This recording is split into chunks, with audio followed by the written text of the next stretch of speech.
I have an interest in everything. I feel like there's just so much beauty in the world. And yeah, it's just about going out and finding it. But anything other than myself is fascinating. But then even myself is I'm fascinated with psychology, sociology, anthropology, why humans do what they do, but also why animals behave like they behave. And anything organic, really. It is just fascinating. If it's something you don't know about, then why wouldn't you want to go and learn more? Is my theory.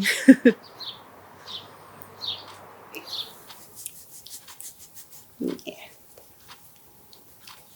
So is that your first dog? He's not my first dog. I grew up on a farm and we always had dogs. But yeah, he's probably the most special dog I've had, I think. He's just so weird, and the way he acts is so odd. But I think that's why I love him a little bit more, because he doesn't act like everyone else. So he's a bit like me.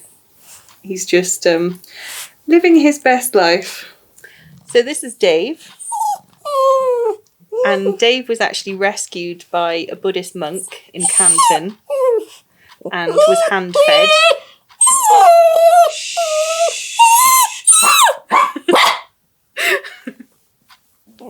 All right.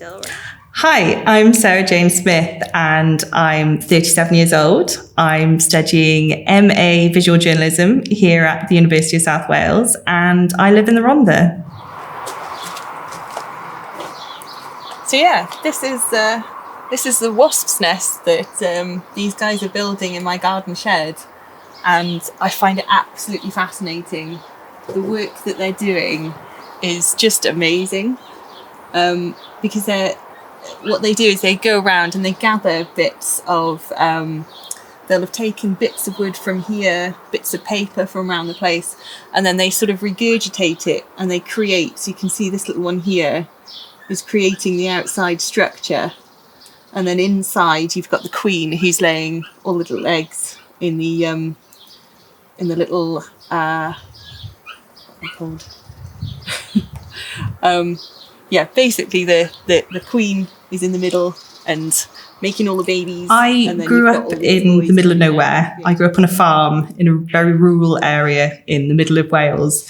And I couldn't wait to get out of there. I wanted to see the bright lights of the city. So at 16, I moved out of home and I moved to Haverfordwest, which for me was just amazing. It was this huge place, even though it's a real small town. To me, Haverfordwest was just a way out of rural living and a chance to make something of myself. Falling pregnant at such a young age has really determined my journey, my course. It changed everything. And all of a sudden, my focus was completely on this small child. And so all my decisions from that point were based around my child. And that included what university I went to at that point. And what course I chose to kind of fit in really with my child and being able to look after them as a single parent. So one of the things that I really enjoy doing is going to some of the local beaches like Llantwit Major and going fossil hunting.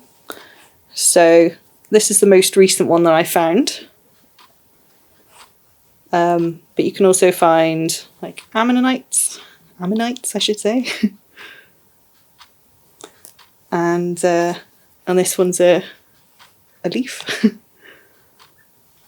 And yeah, I really enjoy just going down and finding. I see them as treasures like this. I love the feel of it. I love looking at it. And yeah, it's just amazing the things that you can find at Llantwit Major Beach.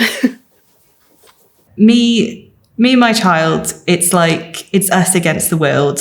We have this incredible bond, and we're very close, and they are my family. I might not have other people. I might not have a mum and a dad, but I have my child, and we are family, and we are stronger than a lot of families out there. I look back now to when I was studying my undergraduate degree, and I ask myself, how did I do it? Because I was not only a single parent, but I was working in the student union behind the bar. I was also playing rugby. I was studying. I was a Beaver leader as well, a Beaver Scout leader. And I just kept going and kept doing everything that I possibly could, despite many of my peers being the types to maybe not get up early in the morning, not get to their 9 o'clock lectures on time, maybe staying up late and drinking, whereas I was there really working hard and just doing the best that I could. And so it felt like I was in a slightly different world to everyone else my age. I didn't feel like I fit in necessarily, because I was thinking about, making packed lunches and having to worry about running a house by myself and a car and getting my child to school on time, whereas there were other students my age who couldn't even make it to lectures on time. So a lot of the time it did feel like I was in a completely different world. Shwmae a chroeso, hello and welcome. My name is Jayne Smith, and today I'm at Llantwit Major's Food and Drink Festival. Yeah, considering I'm really not that great with technology, the fact that it's got so many views is quite impressive, and I am proud of myself for putting myself out there, especially when it's something that I've just never done before. You've got to have some kind of additional need for the council to house you. Although lots of families join a waiting list and then have to wait around 5 to 10 years before being offered a house. I suppose I was lucky in some ways that me and Jay were homeless, but because of my health needs, my additional health needs, then we were given this house with the assured tenancy, so we can stay living here for the rest of our lives as long as we keep paying the rent. And it's made a huge difference to my mental health, because I've been homeless a total of 3 times now, where I've had private landlords who have just decided to sell their houses, and then trying to find somewhere else to move to has been impossible. There have been times where I've lived somewhere and we've had so many issues with the neighbours that we've had to have police involved, and then again we were technically homeless. And yeah, this house has been fantastic for me. It's been that stability that I've always needed. And I've lived here for 7 years now, which is the longest that I've ever lived anywhere my entire life. I can use this several times a day, and it just releases a steroid powder straight into my lungs, which helps with some of the inflammation that I have going on. But there can be times when it can be quite scary, because the pain from the inflammation can feel a bit like a heart attack. And yeah, it's these are my pills.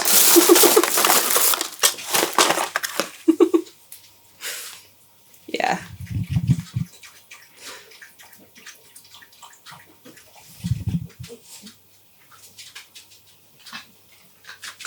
So what is that? What are those? So we've got painkillers. We've got, this is for lipids. This is for migraines. This is for diabetes. This is for heart palpitations. This is for blood pressure. This is an antidepressant. This is for pain relief. I think.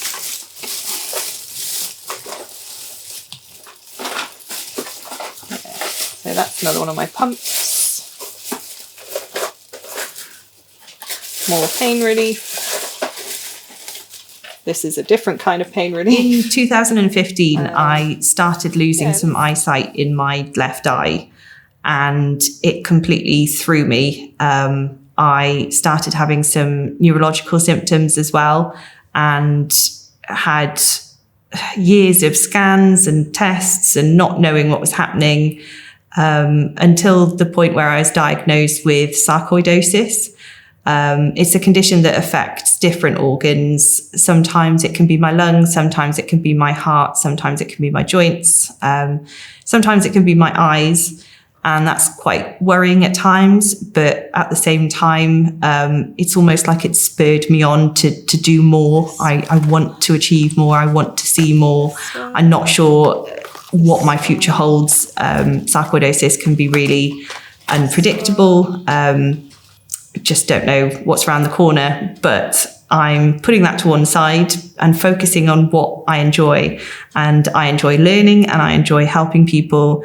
And USW has been helping me to achieve these things, and has just given me my life back, I suppose, given me more than just my illness, more than I'm not just sarcoidosis, I'm not just autism, I'm more than that. I'm finding my identity and I'm finding where I fit in this life, regardless of my disabilities. This one and this one. These are all the ones that I take every day. Oh, and this one as well. These are the ones I take every day, and then these painkillers I take as and when. And then this one is for when I have a migraine starting. Yeah, there's quite a lot.